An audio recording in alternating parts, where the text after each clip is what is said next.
बाहर है, आप अंदर में जो आत्मा है तो आप देख सकते हैं उसको, नहीं देख सकते इंद्रियों के ज्ञान में। हाँ, इंद्रियों आत्मा जो है वह भी निर्विषयी है और वही परमात्मा का बच्चा, वही जो है परमात्मा का ज्ञान, निर्विषय का ज्ञान कर सकता है और दूसरा कोई नहीं। इसे निर्विषय तत्व बाहर जाकर के आप कहीं प्राप्त नहीं कर सकते, यानी परमात्मा को बाहर जाकर नहीं प्राप्त कर सकते। जब भी जाएंगे बाहर तो आँख कान सारी इंद्रियां रहेगी, सारी इंद्रियां रहेगी, तो वहाँ भी विषय ग्रहण होगा। बाहर जाने से नहीं, आपको अंदर जाना होगा, इंद्रियों का संग छोड़ करके अंदर प्रवेश करेंगे। वो क्रिया है। ये शरीर जो है साधारण नहीं। ये जैसे अपने देश में ये नियम है 5 वर्ष तक कोई प्रधानमंत्री रह सकता है, 5 वर्ष तक, फिर इलेक्शन होता है, फिर 5 वर्ष, फिर इलेक्शन। एक राज का नियम था कि कोई रहेगा राजा तो 5 साल का तक वह रह सकता है। 5 साल के बाद इलेक्शन लड़ना नहीं है, उसको भेज दिया था ऐसे जगह में, घनघोर जंगल, वहीं उसको भेज दिया था। जैसे अंग्रेजों के समय में वह अति जो सजा दिया जाता है दामुन, एक ऐसे टापू पर जहाँ जंगल है, जंगली जंतु है, वहीं छोड़ दिया। कीटाणु सब, कीड़ा मकोड़ा, जो जंगली जानवर सब खा के समाप्त कर दिया। तो वहाँ राजा का नियम था, 5 साल रहा और वैसे टापू जंगल पर भेज दिया जाए। अब सब खा पी कर समाप्त, जंगली जंतु सब। लेकिन ये एक राजा जो था, महात्मा का नुक्सा देखिए कैसा था। महात्मा ने कहा राजा को कि देखिए 5 साल तक तो आप रहेंगे नहीं, 5 साल तक दरमियान में आप जो चाहेंगे कर लेंगे, क्या कि आपका हुक्म चलेगा 5 साल। ये काम कीजिए, उस जंगल को सफाई कीजिए, जंगल जहाँ भेजा जाता है जंगल को साफ करवाइए, फिर उस महल बनाइए। जैसे यहाँ महल है ना, उसी तरह वहाँ मन बना, हर तरह की व्यवस्था कर दीजिए, सब तरह का। जैसे यहाँ व्यवस्था है, स्वर्ग जैसा व्यवस्था वहाँ भी कर दीजिए। तो वही 5 साल के दरमियान में सब जंगल साफ करवाया, जंगली जंतु साफ, महल बन के तैयार, एकदम एयर कंडीशन। अब 5 साल के बाद उनको जब भेजा गया तो सारी सुविधा जैसे यहाँ रहते थे वैसे वहाँ रहने लगे। तो इसीलिए कुछ दिन के लिए हम लोगों को मिला ये राजा शरीर, करके देखना भावी जीवन को सुधारने के लिए अब ये तैयारी करना चाहिए, जहाँ कभी तुम्हारा भविष्य में जो है दुख नहीं हो। कहीं जाएगा किसी लोक में तो दुख नहीं हो, तो इसीलिए ऐसे लोक में जाना जहाँ से जीव लौटता नहीं। वही है परमपद, परमात्मा का धाम, परमात्मा का धाम, वही निर्विषय तत्व है। आप ये दिमाग में बिठा लिए, बाहर कहीं जाएंगे निर्विषय तत्व का ज्ञान नहीं होगा। विषय इंद्रियों के ज्ञान में विषय, आप अंदर धस के देखिए, अंदर धस के देखिए।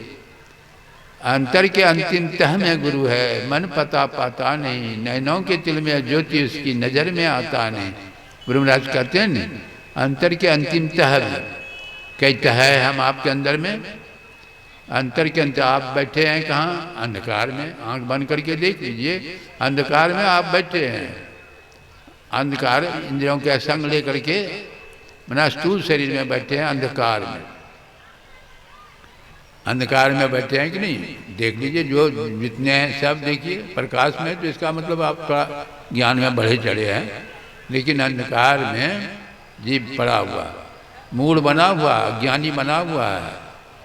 काम क्रोध लोभ आदि रक्त गृहासक्त दुख रूप, अत्य कि भी जाने रघुपति मूड पड़ा तमकूप। अंधकार के कुएं में जीव पड़ा हुआ है। काम क्रोध लोभ मोह ईर्ष्या द्वेष ये सब जो है अंधकार का गुण है। अंधकार में जब तक जीव रहेगा यह उपस्थित रहेगा।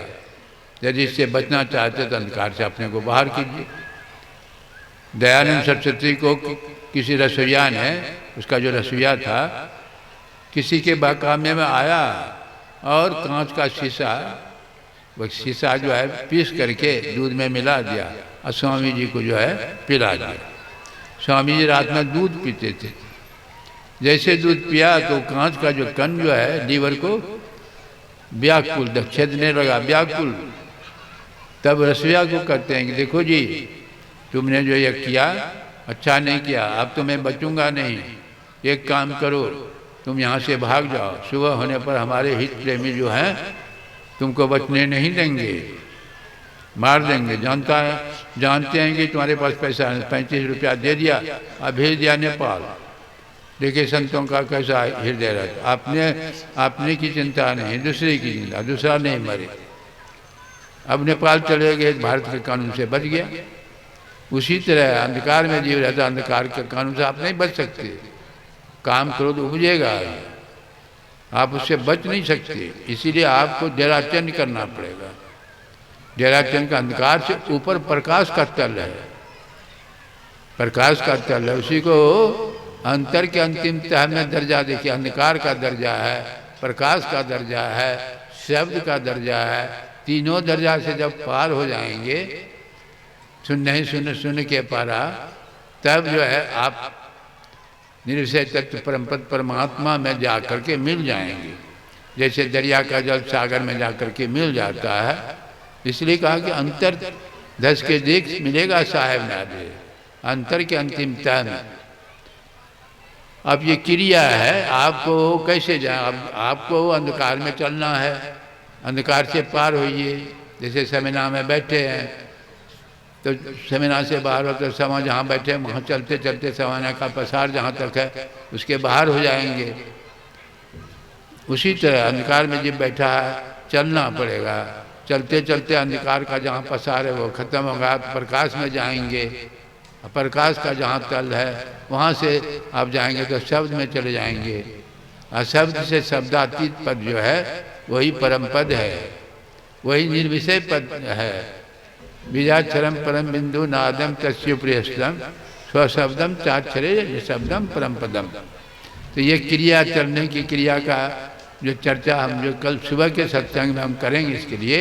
लेकिन ये जीव जो हमेशा चलता है, जागृत से स्वप्न में, स्वप्न से सुसुप्ति में, सुसुप्ति से देखते हैं। जागृत स्वप्न सुसुप्ति तीन अवस्थाओं का तो हम लोगों को ज्ञान है। ये तीन अवस्थाएं जो है अंधकार में ही होती है। तीन अवस्थाएं अभी जगह हैं, अंधकार में आई हैं। स्वप्न देखते हैं अंधकारे में, फिर सुसुप्ति में जाते हैं गाड़ी अंधकारे में।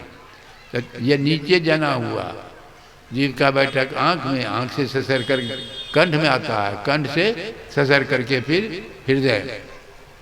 जैसे नीचे आता है जीव वैसे ज्ञान कम हो जाता है, ज्ञान कम होता है। अब जब गाड़ी में चले जाएंगे उस समय क्या ज्ञान रहता है? तीनों अवस्था होता है लेकिन ज्ञान रहता है। फिर वहाँ दुख होता है, अभाव किसी तरह का। अभी जगह है तो बहुत तरह का अभाव कष्ट महसूस होता है, पर उसे ऐसा मकान नहीं, उसके बराबर पैसा नहीं। अब गाड़ी में चले जाते हैं किसी तरह का कष्ट। दोनों इतने फर्क है, गाड़ी में अनुभव नहीं होता है। और यह ध्यान द्वारा यदि आप तीनों अवस्था से ऊपर उठेंगे, चौथी अवस्था में तो ज्ञान होगा, अनुभव होगा। फर्क इतने हैं। नींद में भी जाने के लिए अच्छे बुरे विचारों से जब तक अलग नहीं होंगे तो नींद नहीं आएगी। तो उस क्रिया के संबंध में आप सुनिएगा। आज तो अभी समय बहुत हो रहा है, यही कह करके मैं अपनी वाणी को विराम दे रहा हूँ। बोलिए श्री सद्गुरु।